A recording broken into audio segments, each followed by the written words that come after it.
Hello guys. तो आज हम बात करने जा रहे हैं ट्वेल्थ के इंग्लिश सिलेबस के बारे में, जो कि मेनली स्टूडेंट्स 100 मार्क्स का ऑप्ट करते हैं। तो चलिए विदाउट वेस्टिंग टाइम शुरू करते हैं।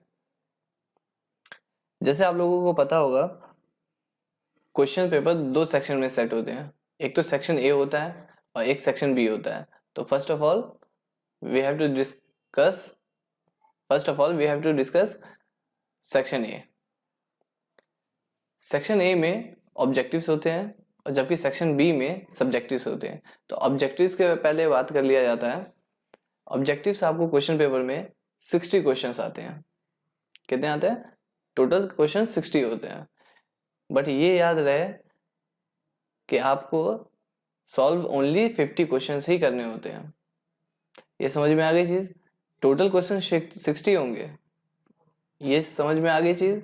टोटल क्वेश्चन 60 ही होंगे, बट आपको सिर्फ 50 ही अटेम्प्ट करने हैं। तो वो 50 क्वेश्चंस किस किस कैटेगरीज में डिवाइड है, उसके लिए आपको थोड़ा सा ब्रेकआउट किया है मैंने टॉपिक्स का। तो वो चलिए देख लेते हैं। ऑब्जेक्टिव्स भी दो कैटेगरीज में डिवाइड हो जाती है। एक तो ग्रामर के कैटेगरी में, दूसरा बुक्स जो हमारा रेनबो है, अ स्टोरी ऑफ इंग्लिश है। तो पहले ग्रामर के बारे में बात कर लेते हैं।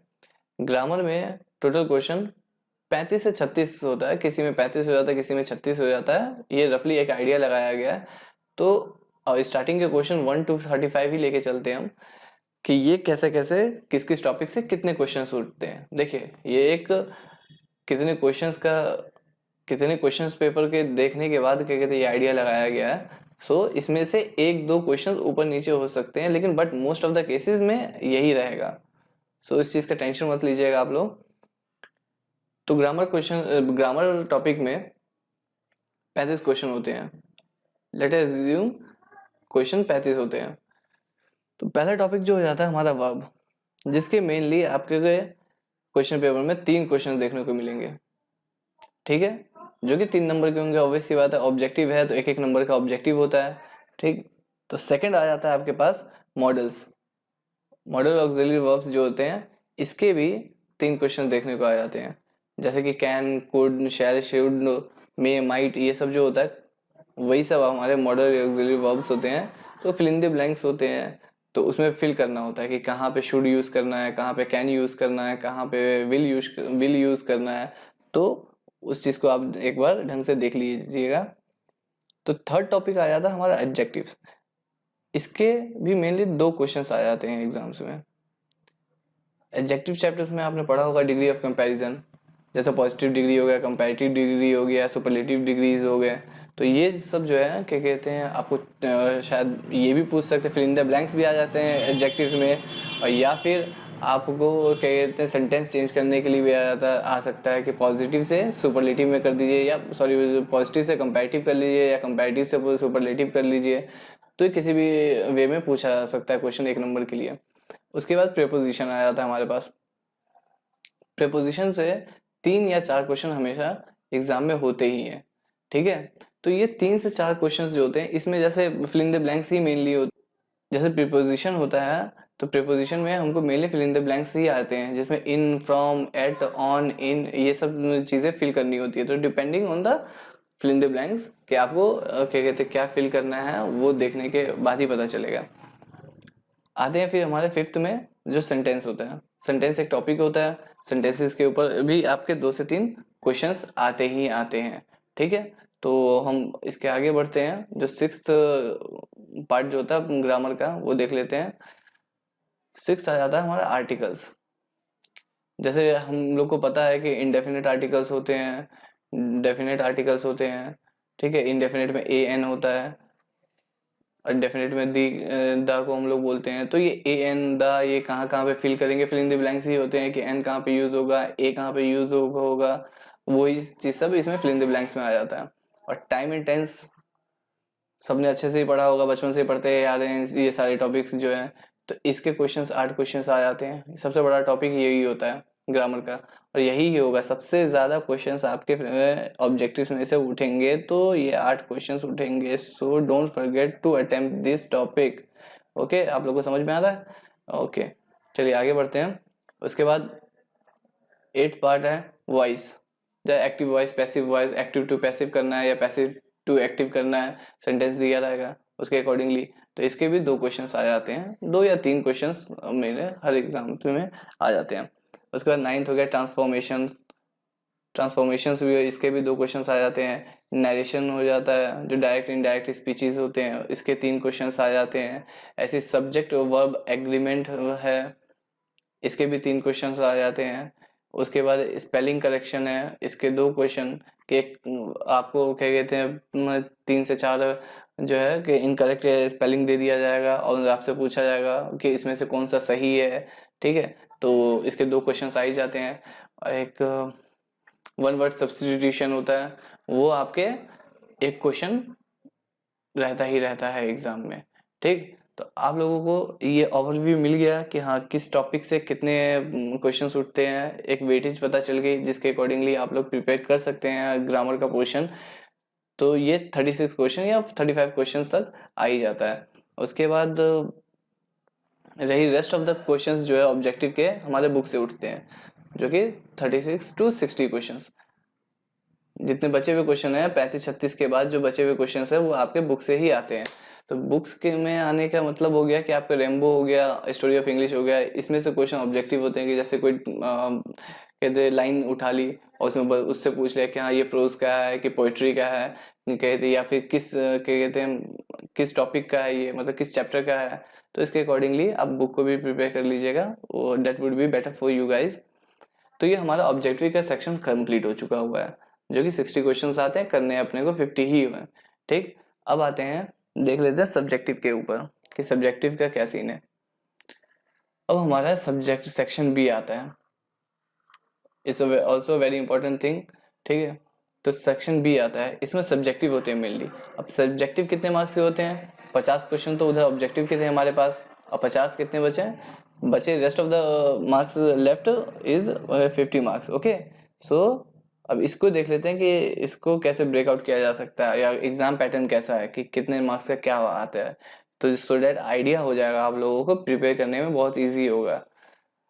तो पहला क्वेश्चन इसका सब्जेक्टिव से आ जाता है एस्से का। टॉपिक आपको दे दिया जाता है, उसके ऊपर एक एस्से लिखना होता है, जो कि बताने की मुझे ज़्यादा ज़रूरी है नहीं, क्योंकि बच्चों को पता ही होता है कि हाँ कि ऐसे क्या कहते हैं निबंध जो होता है वो आपको क्या कहते हैं कैसे लिखना होता है क्या है नहीं है।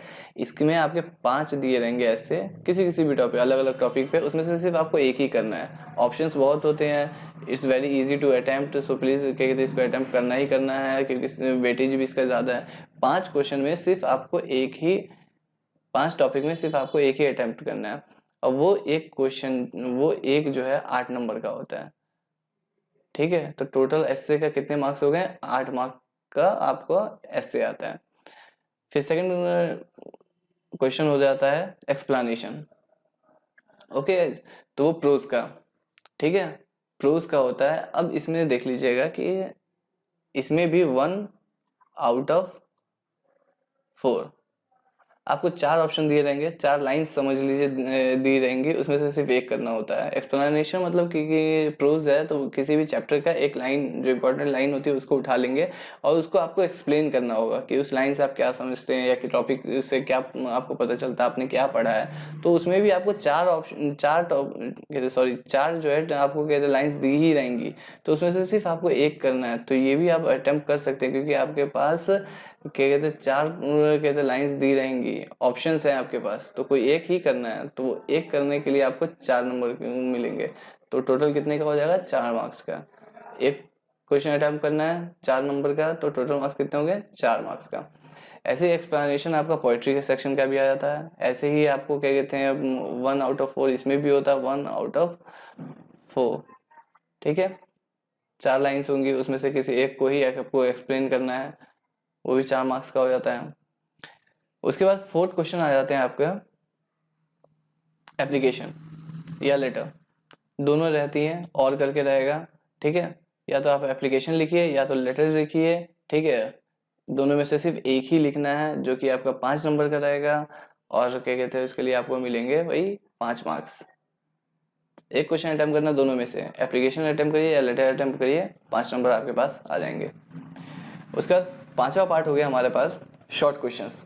शॉर्ट क्वेश्चंस इज बहुत इजी होता है, एक एक दो दो लाइन में आंसर सिर्फ देने होती है, एक एक दो दो लाइन में ही सिर्फ आंसर आपको देना होता है शॉर्ट क्वेश्चंस का, जो कि आपको क्वेश्चंस 10 पूछ रहेंगे लेकिन आपको करना सिर्फ 5 ही है, 5 क्वेश्चन को ही अटेम्प्ट करना है, दिए 10 रहेंगे उससे मतलब नहीं है, बस करना आपको 5 है। और 5 क्वेश्चन जो होते हैं, एक क्वेश्चन 2 नंबर का होता है, तो 5 क्वेश्चन हम अटेम्प्ट करते हैं तो हमें मिलेंगे 10 मार्क्स।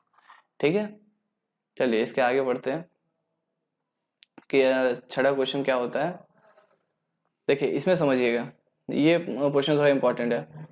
छठा क्वेश्चन जो रहेगा इसमें सब और करके रहता है, मेनली इसमें कितने हैं, 1 2 3 4 5, 5 है टॉपिक्स, इसमें से सिर्फ आपको जो है 3 ही करने होते हैं, सिर्फ 3 करने होंगे, और वो एक जो है 5 नंबर का होगा, तो ये क्वेश्चन आपका 15 नंबर का होगा। या तो पोएट्री का समरी करिए, या तो प्रोज का समरी लिखिए, लॉन्ग क्वेश्चंस रहेगा वो डाल दीजिए, ठीक है। और या फिर क्या कहते हैं, मैचिंग होता है, आपको बहुत इजी पता होगा अच्छे से कि मैच द पोएट्स होता है कि हाँ किसने कौन से चैप्टर लिखा है, वो बहुत इजी है करने के लिए, सो अटेम्प्ट करना ही है उसको। और ट्रांसलेशन होगा, मेनली इसमें भी क्या कहते हैं 7 ट्रांसलेशन पूछते हैं, जिसमें आपको सिर्फ क्या कहते हैं 5 के जवाब देने होते हैं, आंसर देना होता है, सो ये भी इजी है।